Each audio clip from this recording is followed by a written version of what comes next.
So, good morning or good afternoon, everybody, and thank you for coming to the session. We'll get underway, but please carry on having sandwiches. We'll talk about improving safety in a number of contexts, and this is a ITF in Focus session, so we'll talk a bit about the work that we've been doing recently in the ITF, but what it means for the practitioners that we have with us here for the panel. We'll divide the session into two halves. We'll begin looking across the modes, particularly at aviation and rail, with our three speakers, Ilias Panagopoulos from the NATO Support and Procurement Agency, and Daniel Percy from Airbus, and François Davenne from OTIF, the Organization for International Rail Carriage. They'll each make a short intervention, and then we'll throw it open immediately to you. I know a lot of you are working in road safety and in safety more generally, so I don't think you need much moderation for this session, but we'll throw it immediately open for an interactive discussion. And then we'll switch to road safety in cities with Laura Ballesteros, who, hot news today, is the former Deputy Minister for Mobility in Mexico City. Until very recently, she was the Deputy Minister.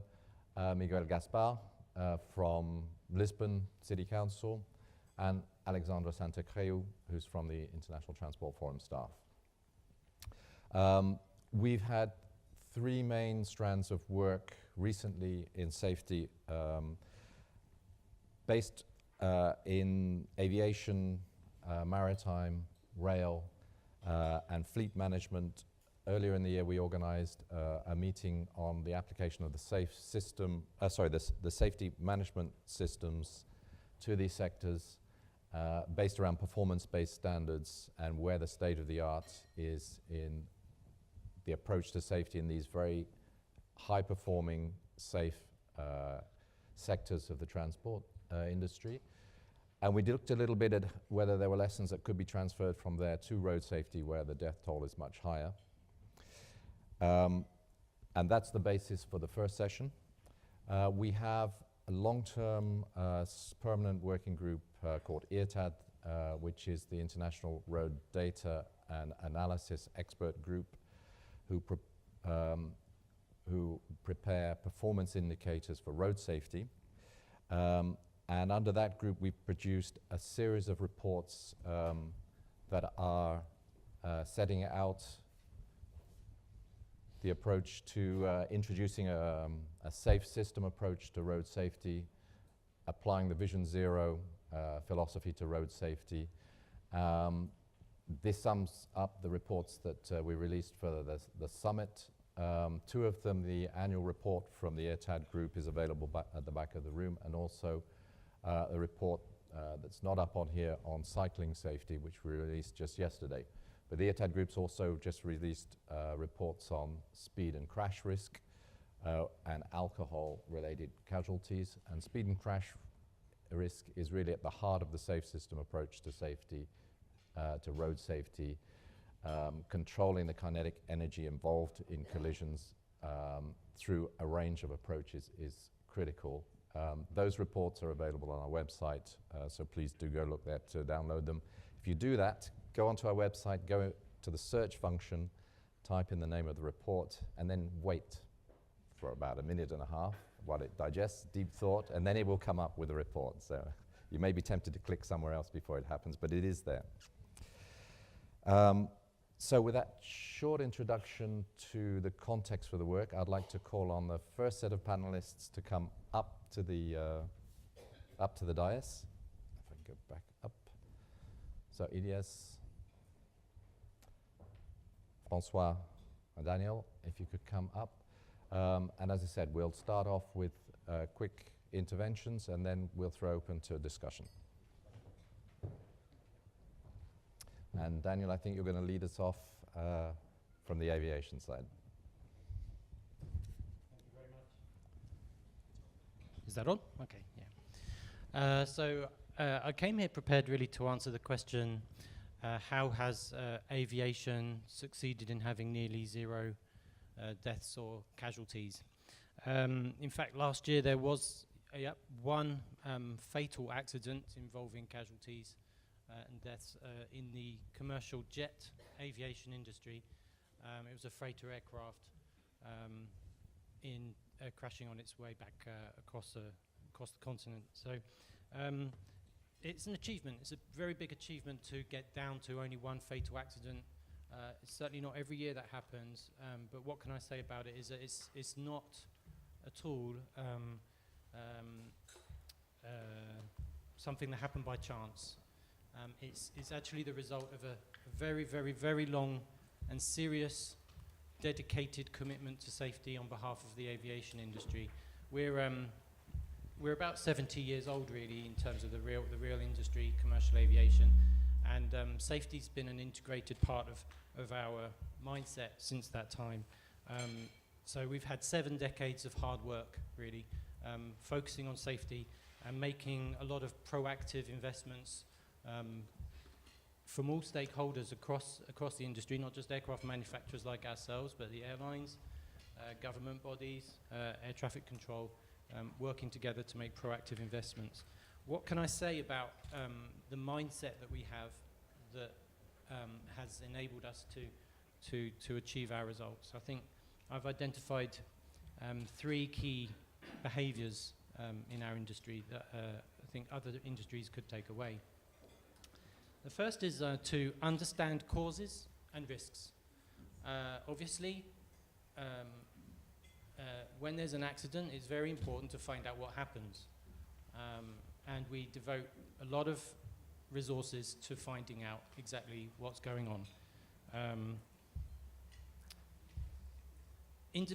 Investigations themselves, they're independent, so they're headed by ICAO, or the rules are defined by ICAO, and the actual investigations are run and led by government aviation authorities.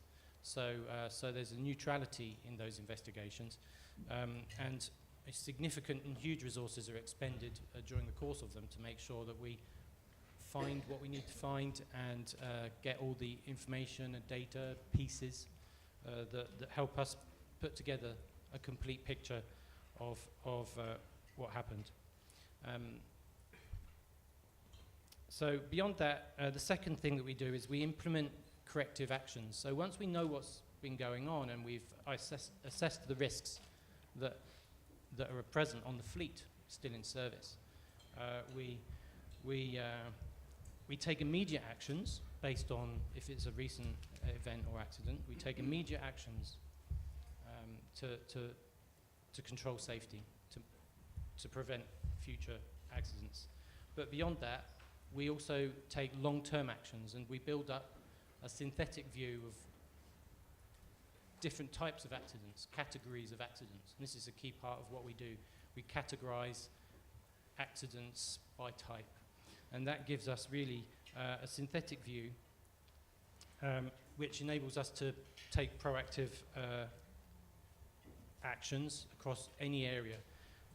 Typical things, areas where these actions have happened over the decades involve, of course, the aircraft design, but evolution of training of aviation professionals. We have evolved safety programs, put in safety programs which are government run or ICAO run programs to work on the ground across the industry to address causes. And then there's governance issues to help us organize ourselves better at every level, most recently with safety management systems, for example. So the third thing that we do then is global collaboration and cooperation. This is also hugely important. We're quite a small industry, and we do talk together a lot. Safety is not treated as a competitive topic in aviation. We don't sell aircraft on the basis of our aircraft are safer. Airlines don't sell their seats on that basis. That is so we cooperate on safety, we don't compete. So that helps facilitate coordination between aircraft manufacturers, regional bodies, international industry organizations. We share information, we share data, it helps us identify lessons learnt. It helps us identify best practices. And it also facilitates standardization on technical and procedural elements which are crucial to building the foundations of our industry. And that is really what I can tell you about aviation safety. Okay, we'll come to the discussion after the three of you. So, Ilyas. Okay, so I should be first. Second one. Good afternoon. Thank you for this kind invitation. As you can see, I'm working with NATO. We're trying to manage a fleet, the Boeing C-17s, Globemaster, flying worldwide, and of course we have to deal with many safety issues and many risks. I was preparing myself to be here in this panel today, and I had two challenges to address. One is that in front of me I have a diverse group of people with a lot of experience that you're looking for road safety, railway safety, and aviation safety. So I would like to offer you something that might be applicable to all of you. And the second challenge that I had to go through, it was about the title of this session. The goal is to try to understand what we mean by improving safety as a system-wide approach, a total system approach as we call this. So I have to offer 4 key points, and I want to make those clear to everybody as much as possible. So my first point, in aviation safety, we define safety as a state in which risks associated with aviation activities are reduced and controlled to an acceptable level. This is our safety definition. And I'm saying this because my first point here is that safety for us, it's not all about 0 accidents, achieving 0 fatalities. This is a desired outcome. This is how we measure our performance. So safety for us, at least since 2013, when with ICAO Annex 19, a high-level document, 191 member states have agreed what safety is all about. We said that safety is all about risk management at the end of the day. So this is my first point. My second point is that this definition now, it seems that requires a new business model. And this new business model is about managing risks. We have to understand now how we can better manage our daily risks in all of our activities. It requires also a shift in understanding risks, and it requires also a change in our safety mindset. So this new business model, as we're moving towards now, is what we call integrated management system. So it's not only about safety management system, SMS, it's not only about security management system, quality management system, occupational health and safety. No, it's about integrated IMS, integrated management system. So my second point here is that integrated risk management is a core activity of the IMS. And this IMS can better address what we have today as a safety definition. So moving to my third point here, as I have in my notes, and I'm trying to follow for you, is that another good thing that happens in aviation is that both states and the service providers, we call service providers, air operators, aircraft maintenance organizations, manufacturers like Airbus, aerodromes, air navigation service providers. All of them, they need to understand 3 things. The first thing is that we need to understand our activities, flight operations, ground operations, aircraft maintenance. We need to understand also the business functions. So we have safety, we have security, we have finance, we have supply, we have logistics, we have human resources, okay? And then also we need to understand what do we have in place already? What are the existing management systems that we have in place? So assuming in my organization we have already a QMS, a quality management system, we have a security management system, we have an occupational health and safety management system, and an SMS. So what's going on there? What's the point we want to reach when we start looking on the integrated risk management? So we need to integrate all these activities. We need to integrate these business functions, and we need to integrate all these existing management systems in order to achieve the state that we really understand what is the risk for our organization. So my last point, the fourth one, is how we are doing this. And of course, we didn't have here really to invest the wheel, because we have good practices. So first of all, we have to work towards what we call IMS, how we're going to develop this. So IMS for us is to develop common policies, common processes. For example, we have a common reporting system, not a separate one for different activities. We have a common auditing process, and of course a common risk management and common measuring performance process.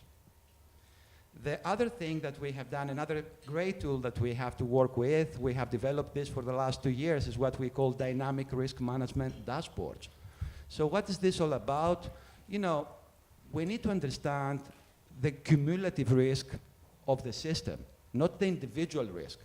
So whatever, if we're doing risk assessments within safety department, those are individual risks. But in order to have an accident, the experience shows us that an accident happens because we have a lot of contributing factors that may come from different organizational areas.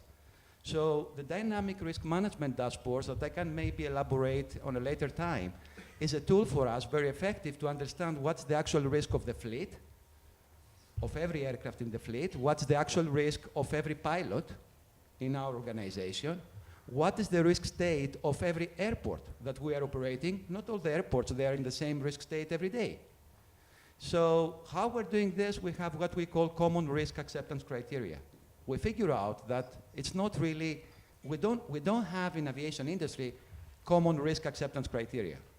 Not everybody understands exactly the same thing when it says the risk is high or the risk is low. So we want to define this precisely. What do we mean the risk is high for an airport? What do we mean, what makes this airport green, yellow, red, and so on? And the last tool that we have in order to move to this integration is what we call the significant 7 concept. So that works in both levels, at the organizational level and at the state level. So in the organizational level, to make it more simply, we have different departments. We have a lot of divisions. So what we're doing, having a common risk management process, we ask every division, every department to highlight the significant 7 risks, as we call them.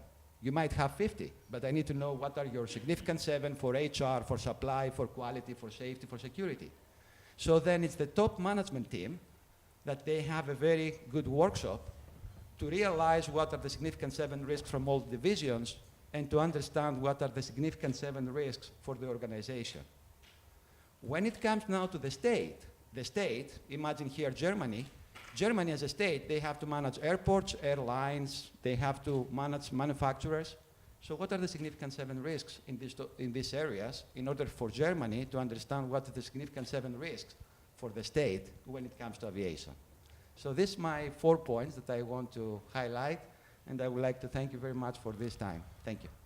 Okay, and Francois, I think you got some slides you want to go. You can do it from the podium. I'll just get the slide up for you. There's only 3, so don't panic. I think I can do it from here. Yeah. I will do it from here. Okay. So that's okay. I will do it from here. So thank you very much.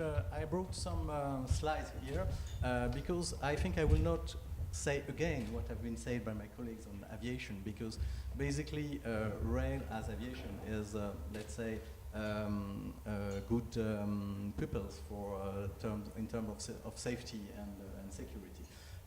We have in the rail sector quite relevant safety management system, nationally speaking. If you take the figures in Europe, we are representing basically 3.2% of the fatalities in Europe. So, and if you calculate how much of those fatalities are relevant for the internal safety system in rail, that's less than 10% of those fatalities. Most of them are problems at level crossing and intrusion into the infrastructure of rail. So rail is an extremely safe mode of transport due basically to a very whole culture of safety. OTIF is producing rules for the rail sector since 1893. It's one of the first conventions in the world on transport. And we are producing rules on contract and also rules of safety since the very beginning. And we started basically with dangerous goods because it was the development of the chemical industry in the beginning of the 20th century. So for a long time, we are working on safety rules. And basically, we had the same path that was in aviation. We started from a rule-based approach to a safety management system approach. And this approach become more and more integrated with EU regulations, since in EU, starting with the opening of the market, there was a need to have common understanding of the safety system. And there is a safety directive which define a safety management system very much like what is in the aviation sector. And it has been very efficient to improve the safety on the rail network, basically because when you have a rule-based approach, you are safe, but you don't know where you are safe. But with a safety management system, you are safe and you know why you are safe and how you can be safer. It was explained by my colleagues from aviation. I would like to insist on one specificity of rail, which is that we don't have any global regulation. What you see on the map is the scope of application of OTIF, and you see that we are a big region. What you see in deep blue, that's countries that are applying the full OTIF regulations. That makes 15 member states, we are going up to Pakistan. But indeed, we are not global, and that is quite a problem in terms of, let's say, system security. Because if we want to increase globally the security on rail, we need to have common practices. If you look to the second slide, you can see that the situation of rail, at least in Eurasia, is some kind of paradox because we have a network. We have an airport network, but we don't have a common software, and in particular, we don't have really common safety method. We have them obviously at the OTIF level, centered around Europe, but not only Europe, because, for example, Turkey is a member of our organization and apply our safety rules. But on the eastern part of Eurasia, there is another organization which is called the USGD. That's a Russian acronym, which stands for Organization for Cooperation Between Railways. So it was a remaining of the Soviet Union period. It gathered China, Russia, all the former the Central Asia Republic and part of Eastern Europe. Basically, we are two sister organizations. We have very close regulation, but as a matter of fact, we are not close enough to really have global regulation. And that will be very important in terms of system security to have this kind of global regulation. Because, as you perhaps know, there is a lot of development in Asia, in Africa, and so on, of new rail sector.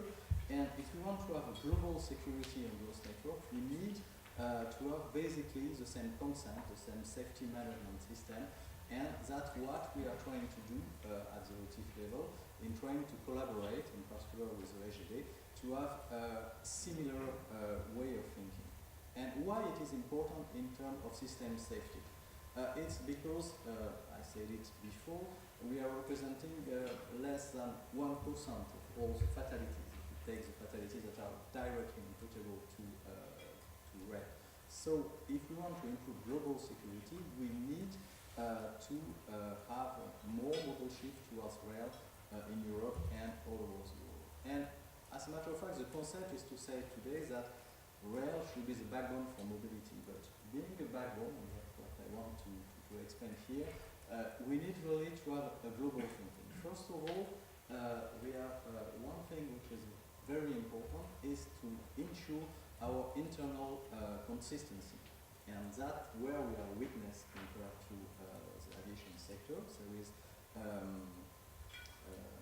different organizations. We are in a fragmented regulatory framework, so we have to make things simpler, we have to make things simpler, and also we need to become able to connect different regional areas. And perhaps more important than that, and that's something which is relatively new for the industry, we have to manage our external interfaces, and in particular our interfaces with the public transport.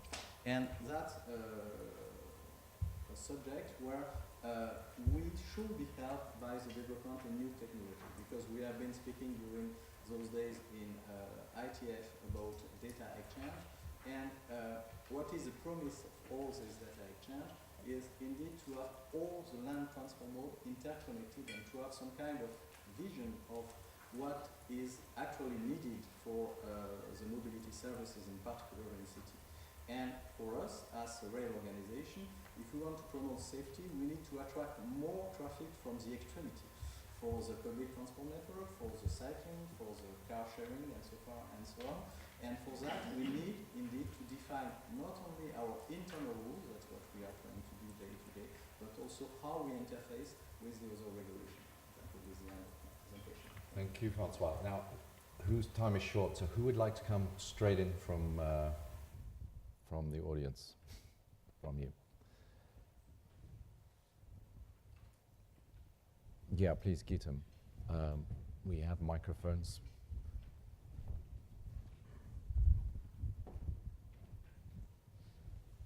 Thank you. Geetam Tiwari from IIT Delhi. So my question is to Daniel. I think you said something very important, that instead of focusing on outcomes, we could focus on risk management systems. How do you see this translating into road sector? Because in road sector, we continue to focus on very specific outcome-related targets. And those targets can be easily manipulative. We need not report accidents, and we can show the reduction. So I think what you raised, the question of focusing on risk management systems, integrated risk management systems. Okay. Well, what we do, with risk management, a key thing is reporting, as you mentioned. So it's the collection of data. It's understanding what's happened. That's whether it's investigations, but we have lots of data sources from other things. So, so we're understanding what's happened. The way we use that data, it gives us categories. And those categories drive our action. Now, I'll give you an example in aviation first of what I mean by one of our categories, okay, that has driven our action. So in some of the earlier days of the industry, especially 70s and 80s, one of the major causes of accidents was planes, which were perfectly fine, nothing wrong with the plane, flying into the ground. Okay, so it was something that we saw a number of cases of, and we gave it a name. We called it controlled flight into terrain. And every time there was such an accident, we would add it to as an industry, we'd add it to the database, do something like divide by the number of flights that had been happening, because of course the industry is always growing. So we developed a metric on controlled flight into terrain, CFIT accidents. Now, that enables us to say, what's happening in accidents? Well, we've got this type of accident because we've got information that's enabled us to quantify the rate that's happening. We see it's a priority. So what do? Well, we designed a lot of technology, in fact. That was our solution. But how does that work in the road network? Which, to answer your question, I think. I have no knowledge of what statistics you have on the road network today, but I'd imagine, so if I was coming at it as an aviation engineer, I would say to myself, okay, we want to improve road safety. What do we know about how people are dying on the roads? Is it primarily people having crashes in their own vehicles? And then we could have subcategories. Is it private vehicles or commercial vehicles? But we could say, is it pedestrian accidents? Other things like that. Those would be the two key categories I would be starting with. That's the kind of approach I would take. We go further into detail to try to understand the contributing factors. So pedestrian accident, what happened? Pedestrian stepped in front of a car. Or car drove on top of a pedestrian who was crossing a road safely at a crossing point. Those would be two different conditions for us that would need different responses because they're different causes. That would be that's where I'm coming from. Yeah. May I? If I can offer something to you, how I can see integrated risk management when it comes to road safety. I'm thinking about a state, a nation, a country that can understand, first of all, what's the risk of the infrastructure. Then what's the risk of the cars, the fleet that you are operating within the state, the supply chain, how you maintain this fleet, and the driver's behavior. And it can go up to the regulatory framework that you have. So looking only on these 5 areas, if you can really understand which one is the most important, then you are really start assessing the risk, evaluating the risk state, and you can start improving this. And I think, in my mind, I'm traveling a lot, I have experience of driving in many different countries, I can see that for some countries, the infrastructure is a really high risk. This is the issue behind. For some other countries, it might be the driver's behavior, and for some other countries, it might be that they don't have a clear regulatory framework or how they impose these regulations. So what I said before about integrated risk management is for you to understand what's the significant issue there. Everybody needs to understand this, from the top levels all the way to the frontline operators, as we call them, and then we all, as a system, we are trying to mitigate this risk and to reduce this to an acceptable level. Well, I think what I take away from it is that an integrated management system is getting close to what we talk about in road safety with a safe system approach, where you try and address, and once you've got the kind of understanding of what's causing the risk, you address it from a series of directions rather than just saying, okay, we solve it with rule A, the way we've traditionally solved it. We look at it in a much more holistic way. I know it's a bit of a stretch, but we discussed this before we came up here, and there's an awful lot, I think, from what the aviation sector has done to get where it is, that actually is transferable in terms of the approach, if not the details of what's done. And the rail sector too. The critical interface is between the rail and the wheel of the trains and the signaling system that controls that. And the signaling systems have an awful lot of redundancy built into them. Multiple systems, if one part fails, there's a second way of preventing collisions. And part of the safe system is to do the same thing with the famous Swiss cheese model, that you don't prevent crashes happening just with one approach, but you try and engineer the whole system so that if something gives, then there's another way of preventing the collision actually happening. So this is something we struggled with a roundtable that we organized earlier in the year to look at what you could learn from one mode to another. But I think there is actually a lot more to exploit there, and there's quite a lot that in the end is transferable. And it's more to do with a philosophical approach to the safety issue. So it's good to hear you haven't solved everything in aviation. You still have some strange things that haven't been done in terms of harmonization of the way you measure risk. I mean, it reflects the work that we're doing with data. And I'm going to, because of time, I'm going to use this to segue us into the other part of the discussion this morning. So if I could thank you all. And if we could do the changeover, and if you three could go down, and if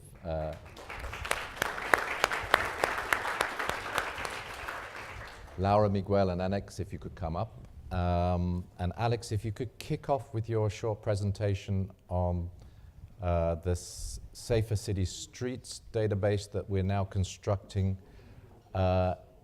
It's along the lines of the IRTAD database that we have for national statistics on road safety. We're trying to replicate the same thing at the city level, and it begins to develop these performance indicators by different types of crash, the kind of thing that you're doing in aviation, albeit from a less detailed level, but that's the purpose of what we're doing. So Alex, if you want to kick us off. Thank you very much, Steve.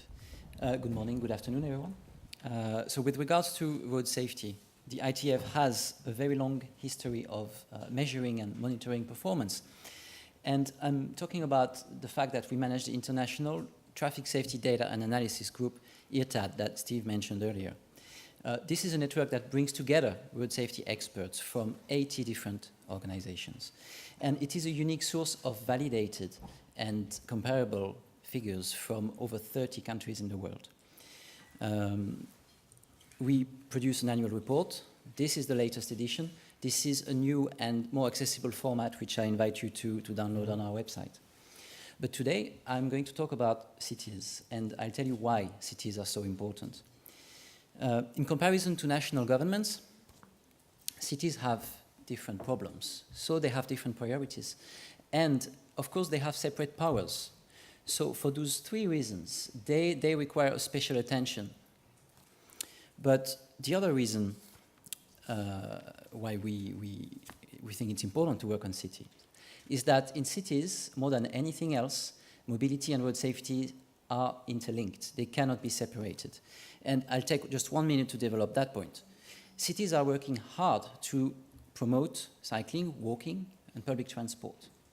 The fact is they have no choice. They have to do it because they have to fight congestion, something which electric vehicles are not going to help us with. And they also have to provide healthy, affordable, inclusive transport options so as to remain attractive in a very competitive world.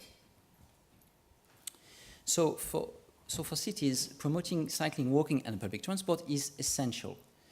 But if streets are not safe, are you going to cycle? Are you going to let your children cycle? What I'm trying to illustrate with that is that road danger has deep consequences on your everyday choices, on your way of life, with obviously huge economic and social costs associated with that problem. In other words, making the road safer not only saves lives and prevents injuries, it also unlocks a more sustainable mobility with all the benefits that come with it. It makes no sense in cities to work separately on mobility and road safety. We have to break the silo. For all those reasons, we find it very important, very exciting to work on cities. Now, in a safe system approach, all stakeholders join forces towards road safety, and they see that as a shared responsibility. That is the theory. So, as part of a project with the OECD and the European Commission, the ITF is conducting case studies in Lisbon and Riga on the governance of urban road safety policies. This project is called Access and Safety in European Cities. It is funded by the Directorate for Regional and Urban Policy at the European Commission. So we've been to Lisbon. We found there that synergies have been identified between different areas of public intervention. They found solutions to not only reduce traffic speeds and prevent injuries, but at the same time make the pedestrian environment more accessible. And that's very important in Lisbon, as in many other places where the population is aging. So just to name a few technical solutions, wider pavements, raised crossings, speed tables. But what matters is not the technical solution here. What I really want to emphasize is the linkage between different policy targets. And that helps develop a stronger support for road safety. Another conclusion from Lisbon is that public transport is absolutely essential. We can't imagine a Vision Zero approach without public transport, without a land use planning policy. So that is somewhere where all levels of government have to work together, national, local, also at metropolitan scale, so that transport services don't just stop at the municipal boundaries. In this project with the European Commission, we developed a database on mobility and road safety in over 30 cities in the world and more than 40 urban areas in Europe.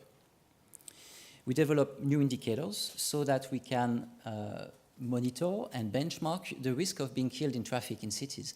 But we do that not only to compare cities, but also to compare different modes and to monitor the performance for each specific mode, similarly to what is done in aviation with a separation of problems and indicators for each problem.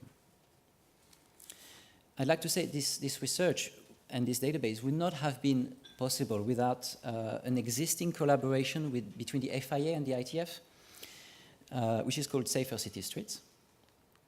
This is a global network bringing together road safety experts working in and with cities. Mexico City and Lisbon are some of the founding members of this network. The network is chaired by London and Rome at the moment, and will be chaired by Buenos Aires and Lisbon next year. It keeps growing, and we do welcome more cities, so please do get in touch if you're interested. Our database from this initiative has been used recently to support a roundtable conversation, the roundtable on cycling safety. Cycling has the reputation of being dangerous, right? And yet in cities where more people cycle, we found that the overall number of fatalities across all modes was lower. So this is a pattern, a correlation. We're not seeing a causation. We're separating correlation and causation, of course. But what we can conclude from that analysis is that in cities where cycling is growing and where adequate road safety policies are put in place, the total number of fatalities can go down, and this should be the target.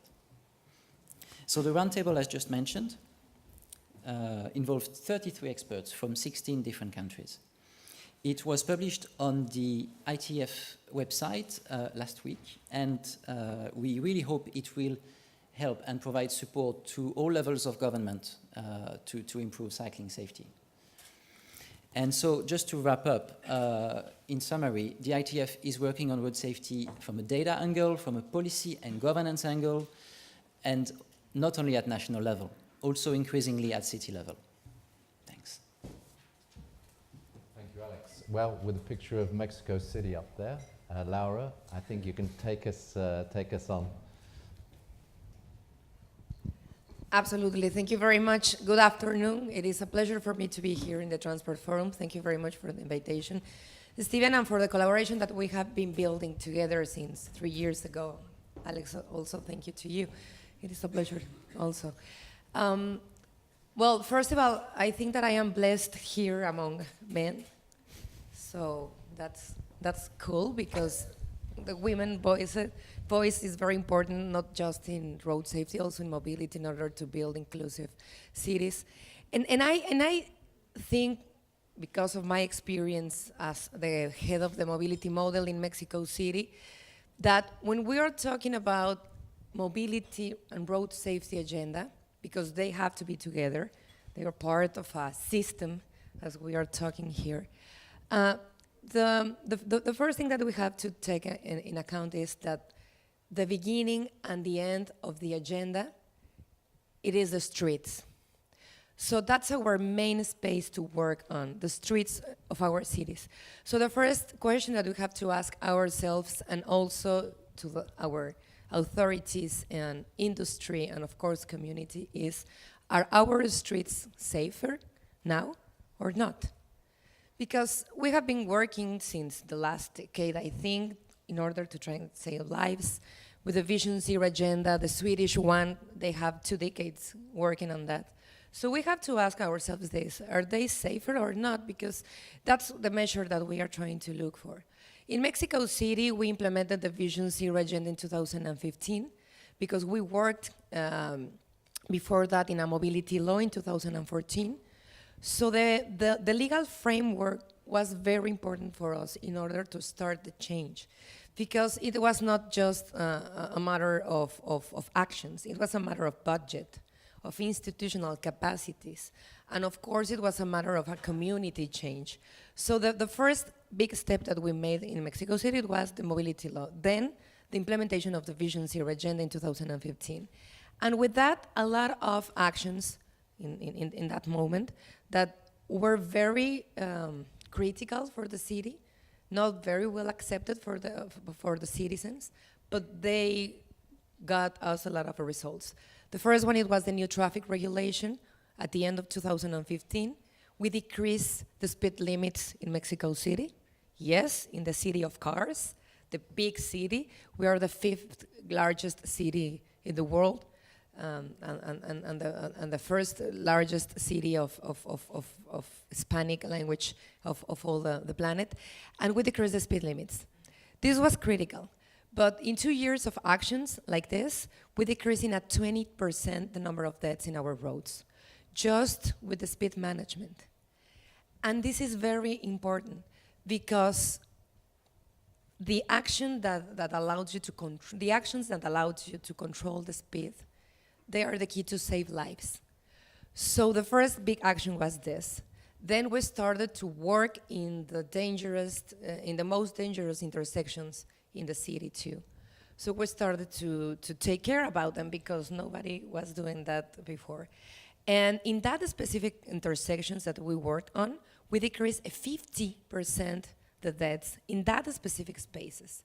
So this is amazing. I mean, these kind of actions actually are saving lives. And the third action that we take care of here, and this is very important too, is that we start working in a complete street, talking also about infrastructure. So when you work in regulation and in infrastructure at the same time, it can give you great results.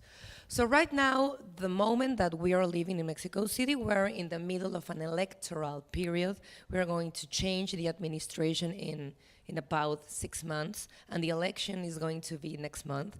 This agenda is very polemic because the people are still mad because we are working on this. They have a car in their heads. So they, in this moment, they are trying to figure it out why we are doing this kind of agendas. So what I have to say about this right now, it is like a long-term change that we have to work in the culture of the people too, and that's one of the main pillars of the road safety changes in our cities. So just to give this first idea and put it on the table, I will talk about regulation and institutional capacities, infrastructure, and cultural change. These three pillars are the most important things to work in road safety agenda. No, thank you. And we've tried in our own small way to support your cultural change. We know how controversial the speed limits issue has been, and it's one of the reasons we prepared the report that was released last week on speed risk management. And it's the timing of the release was for the parliamentary debate in France, which is going through the same process of trying to shift the understanding of what speed does and how big a lever it is in reducing exposure to fatalities. And I think the other thing you didn't mention, where you, as both of you have said, that integration of mobility management and road safety is something you should not separate. And the other big thing you did in Mexico City was you changed the name of the ministry from transport to mobility, but that was just the badging for a real change in the priorities you gave to the use of the streets. And previously it was, okay, cars first, we manage this for getting the maximum number of cars through as fast as possible, to putting pedestrians at the top of the hierarchy with bicycles, and then public transport, then road freight, and just at the bottom, the private use of the car. So I think that was the other fundamental part of, and the other reason they're mad at you. But that's my job. So Miguel. Well, just a comment on women and mobility. I think we are still lacking more women in the mobility sector. But just to be fair, in Lisbon, all the technical positions on the mobility department of the City Hall, the chief positions, they are all women. So in Lisbon, it's fair to say that most of mobility is actually managed by women. So, and it just happened. So no, we didn't make no decision for it to happen. And so it's basically based on competence and is as it should be. Well, my name is Miguel Gaspar. I'm councilman. I was elected, and I'm responsible for mobility and safety for the city of Lisbon. It also was the first time that the councillor has mobility and safety. So this means that I'm responsible for all the transport networks in Lisbon, including pedestrians, cycling paths, roads, public transport. Also the public transport company, a bus company that operates 600 buses in the city. The mobility company, which has on-street and off-street parking and parking enforcement. And also for the municipal police that also has traffic enforcement competence. So this is a bit of what I do. And if you look to the city of Lisbon has 500,000 inhabitants, and every day more other 500,000 people come to Lisbon. So roughly we have 1 million people every day in Lisbon. I thank you, Alexander, for using the word Lisbon many times in this presentation, I think, and it seems for the good reasons, so I'm very happy for that. And so my presentation today is a little bit more about commitment. 1 million people in Lisbon every day, and just for doing quick maths, it's 3 trips per people, 3 million trips per day, 1 billion trips per year, or a bit more. And last year, 16 people died in Lisbon, in the roads of Lisbon. So is this number good? Is it too many? Is it too few? I think we talked before about statistics and the importance of not discussing the numbers and the system-wide approach. Let me put it this way. On the policy level, there were too many. More than 0 is too many. So the commitment to the Vision Zero is one of the most important things that the city can do, and we are strongly committed with the Vision Zero.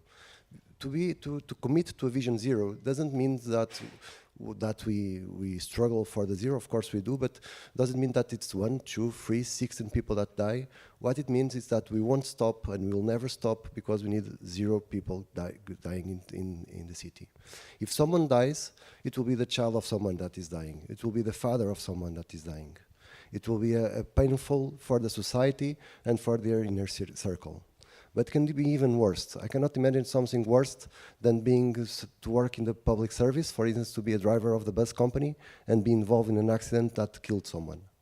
It's one of the worst things that I imagine that can happen to a professional. And so, as a city, we really have to commit to a Vision Zero policy. And if you do that, and if you look to that 16 people that died, nine of them were pedestrians. The people that died the most and are more focused on that are the vulnerable users. And this is very important because a vulnerable user, a cyclist, a pedestrian, some elderly people, they of course they are more fragile. The point is, if you look to the Paris Agreement, there's another thing that we also have to commit.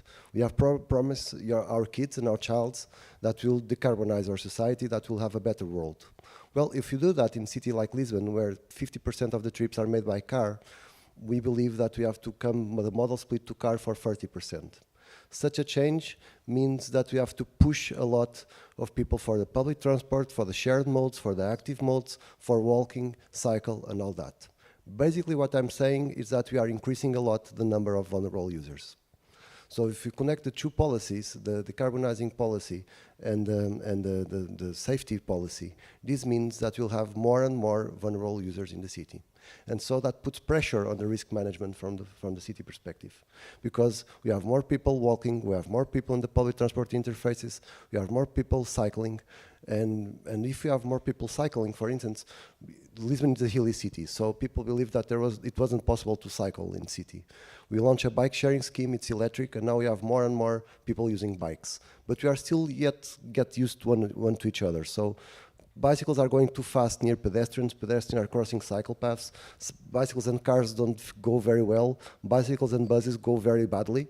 So we are still struggling with that and managing that risk, and that's why, as a city, we have to commit on the investment of improving our networks, to find the hotspots, to intervene in the hotspots, to create more safer public space. And we are doing that. For the last years, there was a huge investment in the city, enlarging the crosswalks, taking space to the cars, creating big plazas where people can walk safely. So that's all the things that we have been doing, but still, last year, 16 people died in Lisbon. There's still a lot of work to be done. And I think another message that I bring to you, it's the importance of data. If we look to the data, if we use data to choose our investment and to see how we apply our resources, it doesn't mean that we are going to put them on the right place, but probably it's more probable to achieve the right results. For instance, we are now doing the road safety plan, and we are trying to use a model, a predictive model, that gives us the risk level for each intersection. So we are going to choose each one we should invest first and put money, and more important than money, time, because we cannot attend everything at the same time. So there will be a priority. Hopefully it will be the best option. There is always a risk, but what I'm saying is that we can really use data to do two things. The first thing, to invest better and to choose the right places where we should intervene. The second one, to show people why we are doing.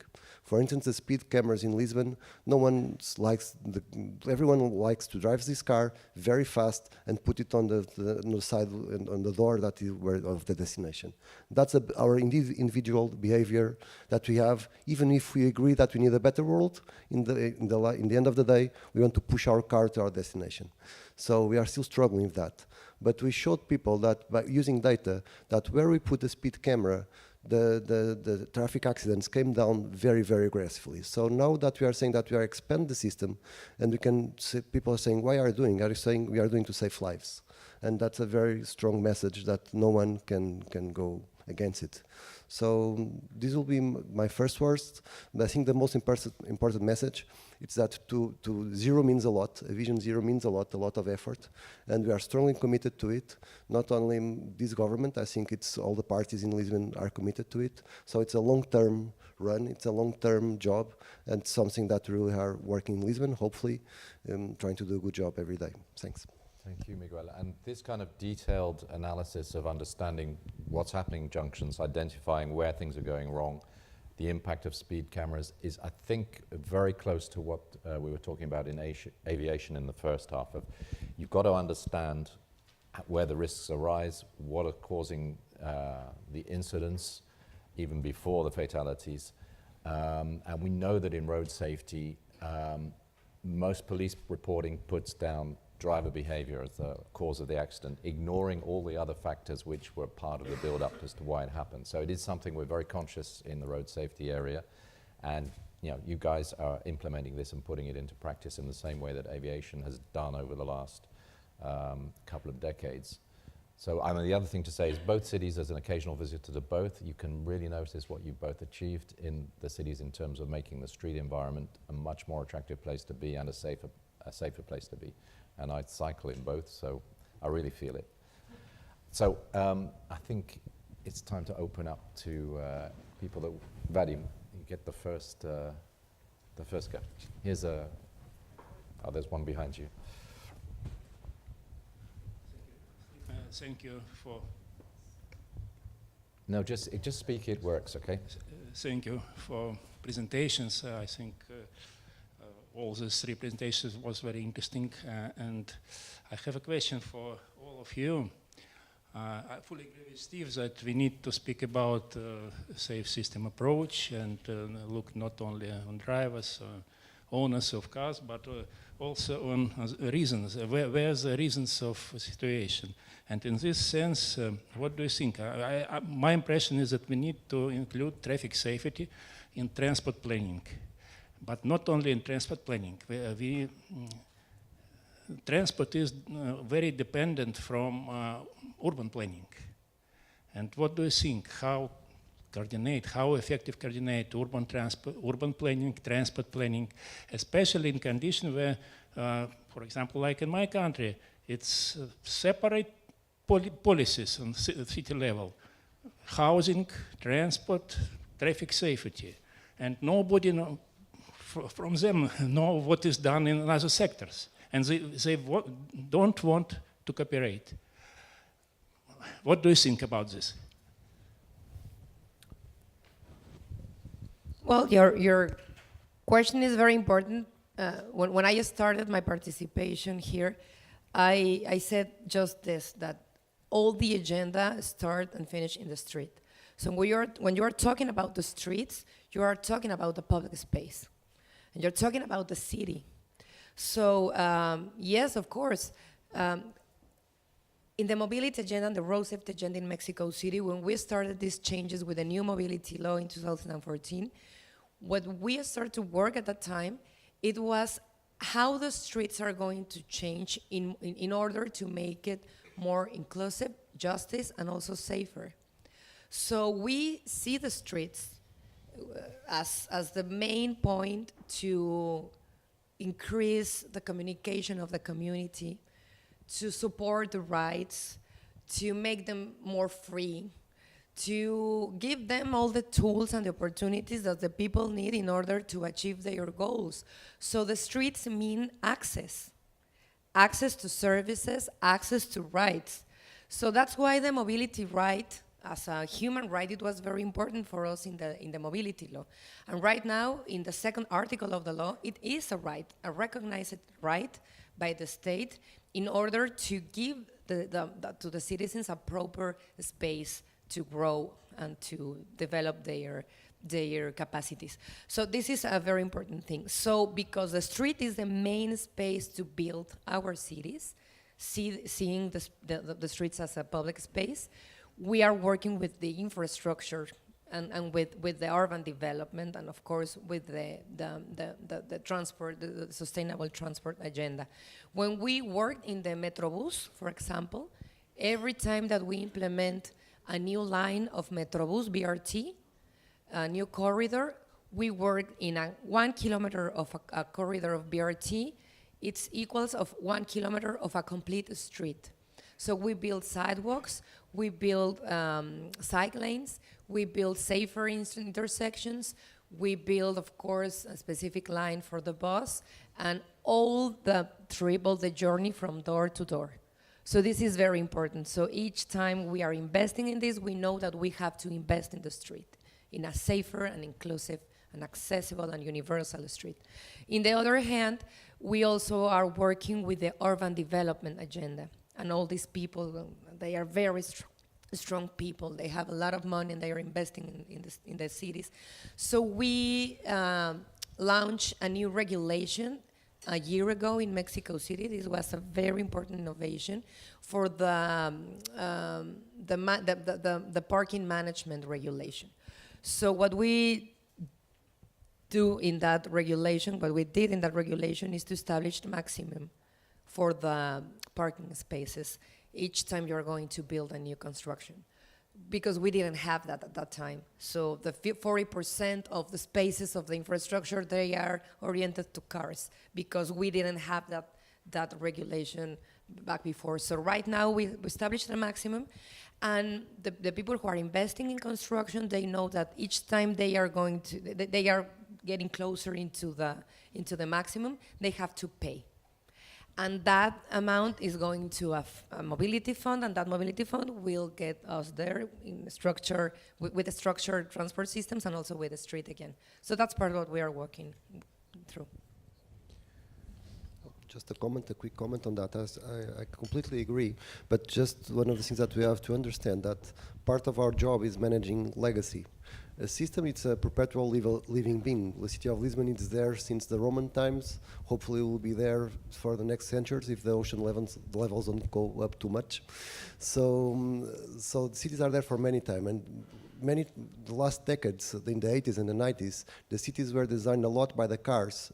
But in the time where we had 120, 150 cars per 1,000 inhabitants, today we have 500 per 1,000 inhabitants. So we have much more cars, and there is no space for the cars, and it's not sustainable. So what you are now saying is that, wait, we need more space for pedestrians, we need more space for bicycles, and again, we are changing the layout of the city.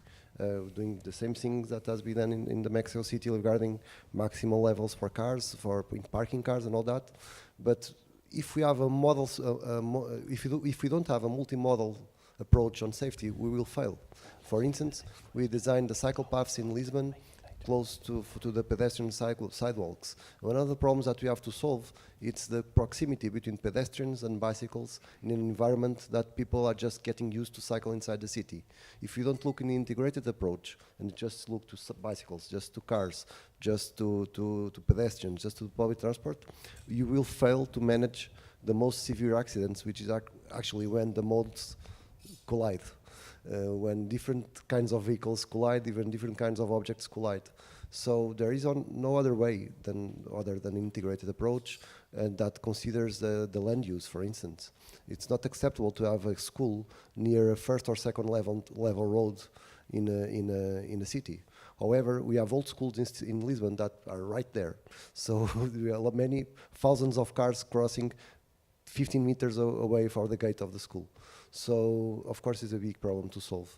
But what we can do is try to solve that problem and to make sure that in the planning on the land use, we will never happen that to happen again. So I completely agree with you, but it's what's one thing that I learned, it's the time of the city, it's measured in decades, not in years or months. So it does take this time. So the next point from the center. Thank you. My name is Rosalia, and I'm from Namibia. Specifically, I work for the Motor Vehicle Accident Fund. Now, we're a population of 2 million. 2 people die on our roads every day on average. But the question that I wanted to ask is possibly that you could share some of the measures that you have to prevent truck-related crashes. So what would typically happen in Namibia, we have the Walfish Bay port, which is basically the gateway to Southern Africa. Goods and cargo comes there, and then it's distributed to South Africa, Botswana, and Zambia via trucks. That's because the railway system is not working so efficiently. And we see more and more truck-related crashes. You can imagine when a truck comes into contact with a small vehicle, the kind of damage and the carnage that's left on the roads. And typically part of that, you can see the lack of coordination between the different modes. When you're planning for road safety, you don't necessarily involve the rail. So maybe and this is for Miguel, when you were describing your situation, you gave me the impression that you were winning there in terms of the control of truck-related crashes. Well, in my current role, I'm bounded to a region which is a city, and it's actually easier to manage that problem in a city than manage in a national-wide or in a region. As a city, what we have done is that we limit the circulation of trucks. No truck is allowed to circulate inside Lisbon except on specific roads that actually access the harbor, and those are the first and second level roads of the network, and in the rest of the city is banned. Of course, you can permit special permits to permit it, and yes, of course, we are still struggling with the trucks on urban logistics, but that's not the kind of trucks that are more severe for the city. The kind of trucks that go to harbor, that kind of truck, the largest ones, they are not allowed to circulate inside the city. Of course, it's so you manage by infrastructure, managing infrastructure.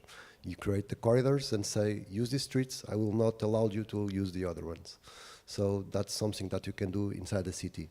Of course, what other things that you can do, it's because infrastructure, it's sometimes, especially in countries that are still developing, the use of cars, the people have the desire to use the car, and of course, it's a right that they have, but when we have very low motorization taxes, so we have 50 or 100 cars per inhabitant, the economy is booming, people want to buy the car, even an old one, but they will buy the car, and so motorization will go very fast, and trucks are going very fast, and roads are going very slowly. So you have more pressure inside of roads that have more lack the capacity. Of course, part of the answer is infrastructure, but there will be one time where the infrastructure is not the answer. Usually the answer is more on management than on infrastructure. So I guess you have to do both. In Portugal, one of the things that we did that had a huge impact on road safety was, I don't know the English word, tachograph, I don't know, but the tachograph, when basically you put the disc that gets registers the speed that the meters, that registers the speed of the trucks, and then you enforce it a lot, because by enforcement, and that brings the speed in trucks to the levels, to the national levels that are allowed. One of the things that we learn in road safety, it's a very big part of the problem is relating speed. If you have a truck going too fast, you have a huge problem. So if you cannot correct the infrastructure because there is any other, then at least maybe you can manage the speed of the trucks, to control the flows, the time where they travel. Maybe you can say, do not travel at peak hours, you can only travel these hours. But of course, that will have an impact on the competitive of a logistic chain. So I don't have good answers for you, but I think it's about management. Well, it's a frequent problem because a lot of big ports are in the centers of historic cities, and you have a lot of truck traffic coming around inappropriate roads, sometimes leaving the designated routes. I think one of the things is the junction designs and layout that in the short term you can improve to make the turning curve radiuses more gentle. and improve the visibility, because a lot of these collisions are caused by trucks turning. So I think that kind of detailed intervention that you were talking about in the first intervention is kind of the thing you can do in the short term. But in the end, it's heavy investment in infrastructure to try and separate these trucks from the other streets. I just want to say that we have the same problem and we are struggling with that. One of the things that you can try also in a short term is to establish the specific hours to the management to manage that. So maybe that could work, but you have to assure that you're going to have a very good supervision about that, because if not, everything is going to be a party again. So I think that would work. But I think it's a matter of logistics. So in Latin America, we have a lot of problems with logistics about everything. I think that Europe, they are doing it a lot much better since the beginning of the times. So if you can also start to establish a proper, comprehensive plan for these kind of transports in a long term with logistics, with a better logistic management, it will be better for you too. If we can quickly go to the next table, and then we'll come back to this one, and then we're going to be running out of time. Florida Dichomo from Cooperative Space of Madrid. Actually, I have a question specifically for Laura, but as well for Gaspar and for everyone of the panel about the gender impact analysis. We are doing that for like a methodology for implement to all new infrastructure, all new action on mobility in Madrid, and we try to include this approach for like in cost-benefit analysis. We will do as well the gender impact analysis.